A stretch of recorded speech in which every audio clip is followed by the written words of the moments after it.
बिस्मिल्लाहिर्रहमानिर्रहीम। एजुकेशनल गाला की टीम के मेंबर होने की हैसियत से इमरान अमीद अब्बासी की तरफ से अस्सलामु अलैकुम वरहमतुल्लाहि वबरकातुहू। मुअज़्ज़ज़ नाज़रीन, रमज़ानुल मुबारक की आज 12वीं नशिस्त में आपकी खिदमत में हाजिर हैं।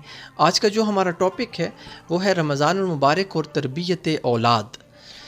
आज का टॉपिक अपनी अहमियत के एतबार से बहुत ही खूबसूरत टॉपिक है।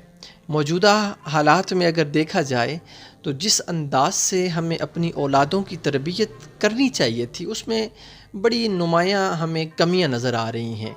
ना स्कूल्स में उस तरह का उन्हें मोटिवेट किया जा रहा है, ना घरों में उस तरह की अपनी औलाद की तरबियत की जा रही है, जिसकी वजह से हमारे बच्चे उनकी जो ज़हनी सलाहियतें हैं वो मादूम पड़ जाती हैं।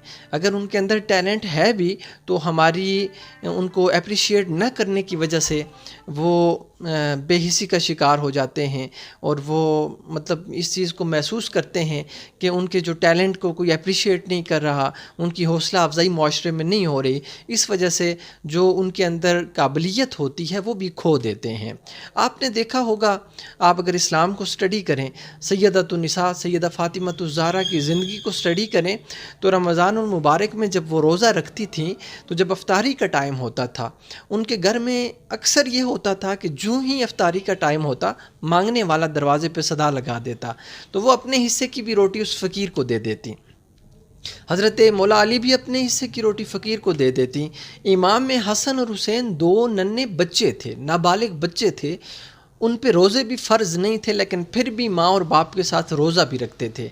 बच्चे की फ़ितरत में है कि उसे जब खाने के लिए कोई चीज़ मिले तो वो देता किसी को नहीं है, खुद खाता है। आप अपने बच्चे को टॉफ़ी दे के देख लें, साथ में उसे कहेंगे दूसरे बच्चे को ये टॉफ़ी दे दो, वो रैपर देगा, टॉफ़ी नहीं देगा। ये मतलब जिस दौर से हम गुज़र रहे हैं ये आप इसको तजर्बा कर सकते हैं इस बात पे। लेकिन कुर्बान जाए सैयदा की तरबियत पे, दरवाज़े पे मांगने वाला आता है कि अल्लाह के नाम पे दे दो, वो अपने हिस्से की भी रोटी देते हैं, मौला अली अपने हिस्से की भी देते हैं। अब बच्चे देख रहे हैं, इस चीज़ को स्टडी कर रहे हैं कि जो माँ काम कर रही है इसमें कुछ बेहतरी है, ये कोई अच्छा काम है, और जो बाप काम कर रहा है वो भी कोई अच्छा काम है। वो जब माँ और बाप के काम को, किरदार को देखते हैं तो वो भी अपनी रोटी फ़कीर को दे देते हैं। हालांकि उन्हें माँ ने नहीं कहा कि बेटा आप भी रोटी फ़कीर को दो, उनको वालिद ने नहीं कहा कि बेटा आप रोटी फ़कीर को दो। वो अपनी मर्ज़ी से, अपनी मंशा से अपनी रोटियां फ़कीर को दे के अपने माँ और बाप के साथ वो पानी के साथ रोज़ा अफ्तार करती हैं। कमाल किसका है? तरबियत का है। आप थोड़ी देर के लिए ये बात ज़हन से निकाल दें कि वो सैयदा के बेटे थे तो तभी उनकी निस्बत सैयदा के साथ है, वो हुजूर के नवासे थे तो तभी उनका करैक्टर इस दर्जे का इतना आला था। थोड़ी देर के लिए इस चीज़ को ज़हन से निकाल दे कि वो सैयदा के बेटे थे। थोड़ी देर के लिए उनकी तरबियत को देखें कि उनकी एक माँ थी जो माँ उनकी तरबियत कर रही थी।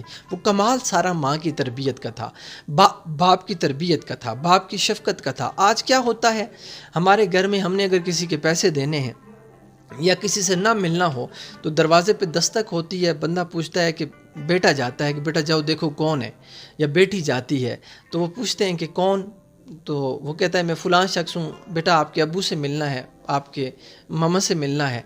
तो वो जब अंदर आके कहता है कि बाबा फ़लाँ बंदा है, तो बाबा कहते हैं कि बेटा जाओ उसे कहो कि बाबा घर पे नहीं है। अब बच्चे का एक हम माइंड सेट झूठ की तरफ बना रहे हैं। वो बच्चा है लेकिन उसके ज़हन पे एक हम लकीर खींच रहे हैं। वो सोचता है कि बाबा घर पे भी हैं और वो जो बाहर खड़े अंकल हैं उनको बाबा कह रहे हैं कि मैं घर पे नहीं हूँ। तो मतलब बच्चा कह रहा है कि जो बाबा कह रहे हैं ये कोई अच्छी बात है कि जब बंदा घर पे आए तो उसे कहे कि मैं घर पे नहीं हूँ, ये झूठ बोलना कोई अच्छी बात है। तो अब बाप अपने बच्चे को खुद झूठ सिखा रहा है। तो अब बचपने से ही अब पेरेंट्स बच्चों को झूठ सिखा रहे हैं। तो जब बड़े हो के बच्चे बड़े बड़े फ्रॉड करते हैं तो फिर जब वो कंप्लेन करते हैं कि हमारा बच्चा इतना झूठ बोलता है, तो अब उसमें खामी बच्चे की नहीं है। क्यों? कि इल्म सिगर का नक्शिल हजर, जो बचपन का इल्म होता है वो पत्थर पे लकीर होता है। तो वालिदैन ने बच्चों की बचपन में उस तरह की तरबियत ही नहीं की। आज हमारे बच्चे स्कूल जाते हैं, माएँ उनकी पफिंग करती हैं, उनके बैग में लंच बॉक्स भी डालती हैं, साथ में एक नसीहत भी करती हैं कि बेटा खुद खाना, किसी को नहीं देना। اب یہ جو چیز ہے یہ ان کا ایک مائنڈ سیٹ بنا لیتی ہیں کہ وہ اب بچے ساتھ میں نہیں دیکھتے کہ کوئی بیچارہ بھوکا بچہ بھی ہے. اگر ماں بچے کی تربیت اس نہج پہ کرے کہ بیٹا یہ لنچ باکس ہے، اپنے دیکھنا کہ آپ کے ساتھ والے جو بچہ ہے جو آپ کے ساتھ بیٹھتا ہے، اگر اس کے پاس لنچ نہ ہوا تو اس کے ساتھ شیئر کر لینا، اپنا ٹفن اس کے ساتھ شیئر کر لینا. اگر بچپنے سے بچے کی عادت ہو جائے گی کہ اپنے کلاس روم میں وہ اپنے کلاس فیلو اس بچے کو کہ جس کے پاس آج لنچ نہیں ہے اس کے ساتھ اپنا لنچ شیئر کرے گا، اگر اس کے پاس پینسل نہیں ہے اس کے ساتھ اپنی پینسل شیئر کرے گا، تو وہ بچپن سے اس کے اندر سخاوت کا جذبہ پیدا ہوگا. پھر بڑا ہو کے وہ معاشرے میں دوسروں کا درد سمجھنے والا ہو جائے گا. دعا ہے کہ اللہ تبارک و تعالی ہم سب کی اولادوں کو حضور کی اولادوں کی سیرت کا عکاس بنائے. عمران حمید عباسی کی طرف سے السلام علیکم ورحمۃ اللہ وبرکاتہ.